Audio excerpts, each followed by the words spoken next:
to thank Jeremy for organizing this panel and inviting me to be a part of it, as well as Antje for moderating. Your work has been very inspiring to me as I begin my journey into the field of metal studies and its intertwining with Byzantine studies. You have way more confidence in me than I do in myself, but as I'm leading this off, I guess it's my job to say, let's open this pit up. So when one hears the term metal regarding the musical genre, imagery of loud riffs, driving melodies, and harsh lyrics can fill the mind. Within the genre, thematic focuses on periods of time or cultures in the distant past can foster a different time of visual experience. This presentation seeks to engage with a variety of facets of metal music and culture in surrounded imagery pertaining to the Byzantine Empire, predominantly that of material culture, dress, and appearance. Case studies will be examined to seek examples from deliverables and merchandise, such as album covers and t-shirts, to visual performance aids like costume and banners, as we're about to take a look at, designed to stoke the imagination. So when I first began cursory research, I admit I felt like I'd be walking into a wealth of imagery. Unfortunately, that's not the case. Byzantium in metal is best represented in lyrics, but that does not mean what does exist in the visual realm is lacking. In fact, the case studies I'm presenting today would benefit from having their own papers, but this is a conference panel and I don't have a 4-hour plenary. So I opted to give a sampling of what exists with 2 simple case studies in each area: video performance, live performance, and deliverables, and hopefully some fun observations that will surely spark the drive to find more. So we're going to begin with video performance and 2 case studies. This includes 2 songs by Leeds Eyes, Chain of the Golden Horn, and Dark Love Empress, and Phoenix Reigns, Constantinople, 1493, Before the Fall. What? Beginning the discussion with Leeds Eyes, a symphonic metal band hailing from both Germany and Finland, currently led by Finnish soprano Alina Sarala. Their album, The Last Viking, is dedicated to the lore of Harald Hardrada and includes the antagonistic persona of Empress Zoe Pofreganita. In the video for Chain of the Golden Horn, as well as the album cover for the single of Dark Love Empress, as seen up on the screen, Polish artist and historical reenactor Katarzyna Gorewicz, her attire is based on the mosaic of Zoe from the Hagia Sophia. Antje actually provides some details on the crown in her more recent paper, which is worn by Gorewicz and later Sarala in the Dark Love Empress video. And Antje's paper, by the way, is Queen of All Cities, Echoes of Constantinople, and Heavy Metal Music. I just wanted to go ahead and throw you in there. And she discusses the match to the one worn by Zoe in the mosaic. But compared to the mosaic itself, the costume is lacking, some details. So I went into a little bit more, and what it looks like, though, is that it's pulling more from the Kievan Rus rather than the Byzantine Empress. Now, the crown, as you can see, is stunning. So on the left, I have, that's an icon of St. Olya of Kiev, and then, of course, I have Zoe to the right with the album cover in the middle for comparison. So you can see it's simple, but it does pull more from the Kievan Rus rather than the Byzantine Empress as shown. The biggest giveaway, at least for me, is the wrapped veil around the neck, as well as the lunula pendants that are being worn around Kazia's neck there. While these accoutrements aren't absent from Byzantine styles, they are far more common in Slavic appearance, such as seen in common iconography of saints, like I said, of Olya. But this does not seem accidental. However, considering the attention given to the crown here, keeping Leeds Eyes' focus on Norse lore at the forefront, this could symbolize Zoe's relationship with the Varangian Guard, many of which were Rus, but also Zoe's belief in magical charms, which she adorned herself with in order to welcome pregnancy at an older age, which comes directly from Michael Sellis. The lunula is a common charm for fertility, and considering Leeds Eyes' knowledge of historical materials, this would be a reasonable choice, allowing the simplicity of her costume to pull the gaze toward her attempts at magic. Perhaps also the lure of the attraction of Harald Hardrada, which she claimed to have desired in the Heimskringla. This certainly makes sense in the case of Dark Love Empress, wherein the lyrics seem to indicate the Norse king piercing her cold heart, though Sarala only dons the Zoe crown near the end of the video. Now this is the full costume you see there as worn by Gorewicz, with Sarala playing the part of Zoe's niece, which I'll get to in a second. Where did I go here? It was Zoe's niece Maria who allegedly stole the heart of Harald Hardrada in the saga written by Snorri Sturluson, And Maria's costume is also much more Rus in appearance. So here's Maria here compared to some common reenactors that I am acquaintances with in Eastern Europe. And the reason for this, it appears, is that what I'd actually like to think is that they were using Kazia's wardrobe to save some money here. And so while there is a lot more, Slavic and Rus undertones, I also find a zinger here that Constantine Monomachus and Zoe waged war against the Kievan Rus. So the suspension of disbelief for us dress historians is necessary. But at the same time, what I want to focus on before I advance is this idea of accuracy versus authenticity. So what makes it authentically Byzantine versus having an accurate portrayal? So is the costuming accurate or authentic? In this case, no, it's not what I would consider to be overly authentic for Byzantine dress, but they are creating an authentic appearance by fostering a visual representation of Byzantine imperial garments. So these are Byzantine autocrats regardless of the inaccuracy of dress. You have a suspension of disbelief that's basically being created in the atmosphere of these videos. So the actions portrayed are authentic to the folklore from the Heimskringla and other tales from this period, and lore can be authentic, but not necessarily accurate, and I bring up this case study of Catholic relics that my advisor loves to use when he's making this argument. Growing up, his church had a thorn from the crown of thorns, and he was like, oh, this is such a big deal. Come to find out, there's no less than 9,000 thorns probably scattered across the European continent.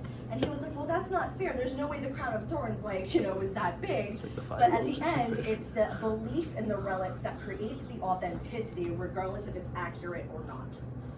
So we're not looking here for Byzantine haute couture. We're just looking for a good story, right?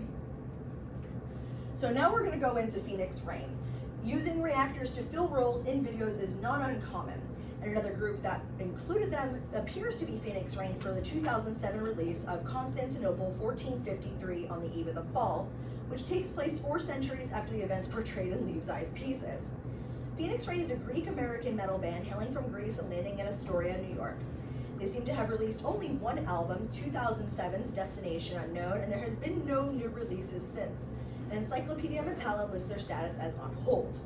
Much like Leaves' Eyes, Phoenix Reign focuses on the ruling imperial, in this case Constantine XI, the final emperor of Byzantium, but does so in a way that is rather fictitious from the events of the fall of Constantinople to the Ottomans.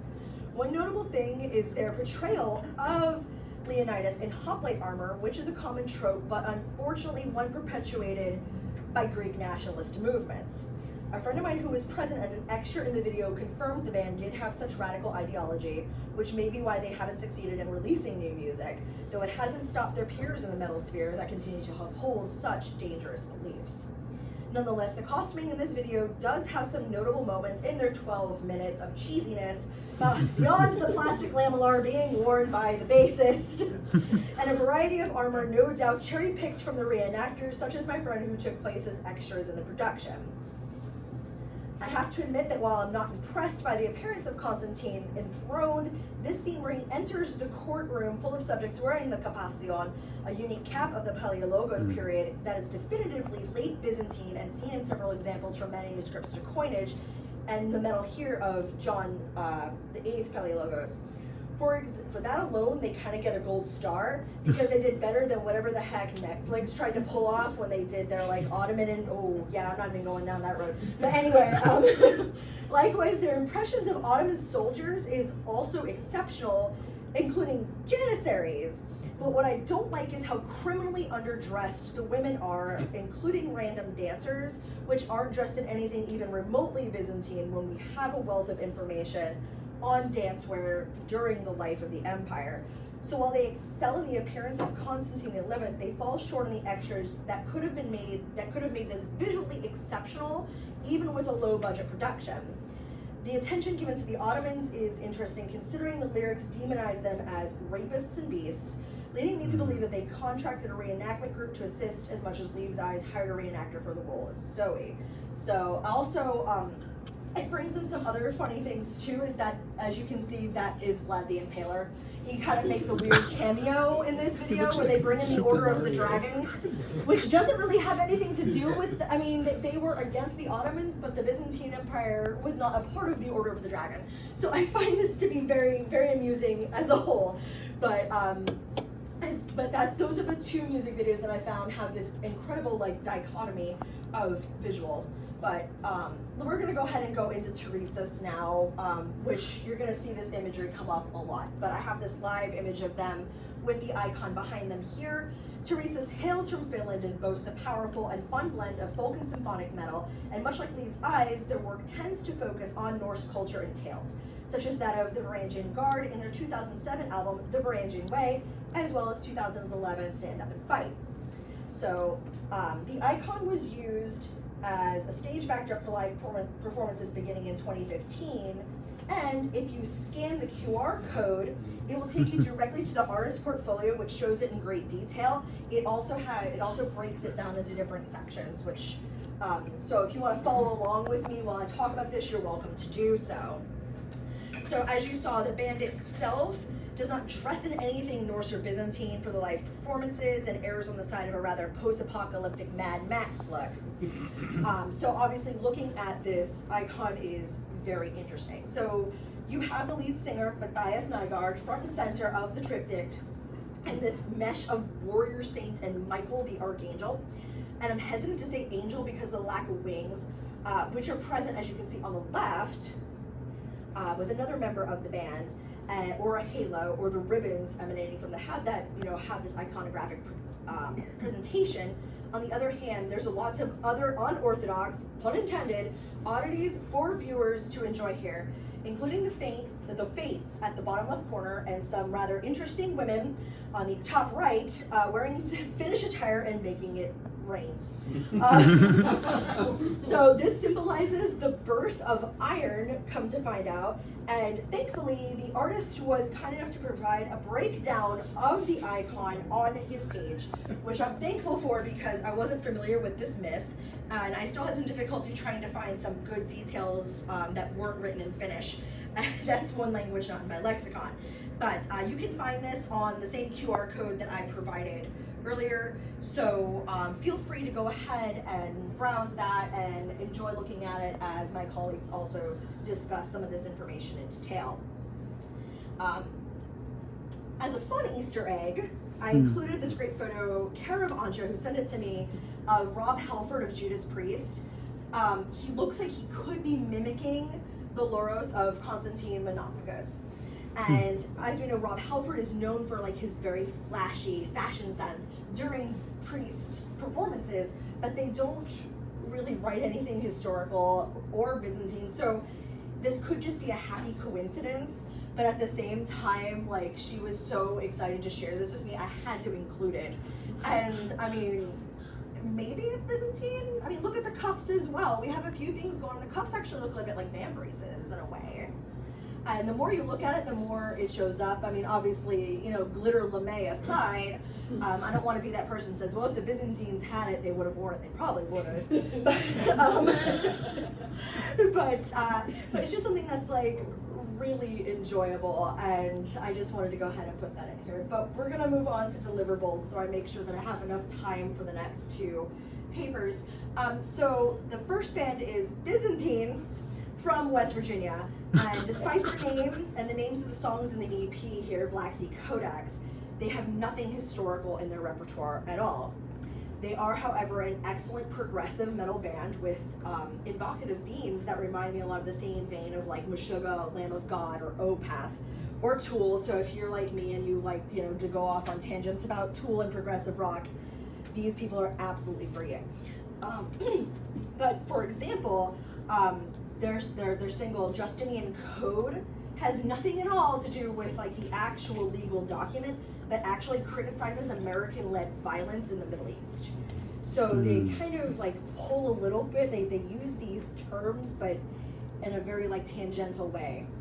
So as you can see here, the EP cover for Black Sea Codex shows the deconstructed bust of Constantine I that I really enjoy this. I think it'd be a pretty sick tattoo, honestly. But while the lyrics and content of the band's work might not be historically inspired, their name and artwork certainly are. So they have the knowledge, but they don't seem to apply it to their music. And of course, next we have Judicators' album, Let There Be Nothing, and takes the familiar faces of Belisarius and his wife Antonina from the San Vitale mosaics in Ravenna. The inclusion of the torrid affair of Theodosius, who I believe is seated in front of Antonina on the horse there, I find especially compelling because those of us who are familiar with Byzantine historiography, especially from Procopius, knows that there's a lot of really spicy material about Antonina and Theodosius and Belisarius from secret history. And Antonina's relationship with Belisarius at times was really rather fraught, including this notable affair. And of course, dislike of Belisarius going to the front. You know, she always kind of got in the way of things, or maybe she didn't, but Procopius is our only source regarding this marriage. And having worked under Belisarius as his secretary, it's difficult to say how much is hyperbola and how much is truth. Either way, Judicator drew well from Procopius as well as their artist drew from Ravenna. I mean, the details you see here, I mean, obviously Belisarius not wearing the chlamys, but in the suit of armor. But I love that, you know, Antonina's attire looks incredibly similar to the mosaic show. But just to wrap up here, because I know we have so much more to talk about, we all love that battle icon. Well, you can get merch. So if you love the way that looks so much and love the weirdness of everything that's going on, you have the ability to engage in capitalism and support this wonderful band. And I know I actually want to do that myself. And you can actually show your love of both heavy metal and Byzantium in one, you know, complete package. So this is my link tree, so all the music videos and everything, the content, simple sample of what these bands offer, right? Like, I didn't have time to go into everything that I really wanted to. I think that a paper on the Phoenix Rain video is on the horizon for another event, but please use this QR code. It has all the source materials available for your enjoyment. I hope you have a wonderful Leeds. Thank you so much for your time, and here is my information as well, so feel free to follow my personal link tree. I'm just going to make you keep taking pictures of the slides, and feel free to get in touch with me anytime regarding the subjects. Thank you.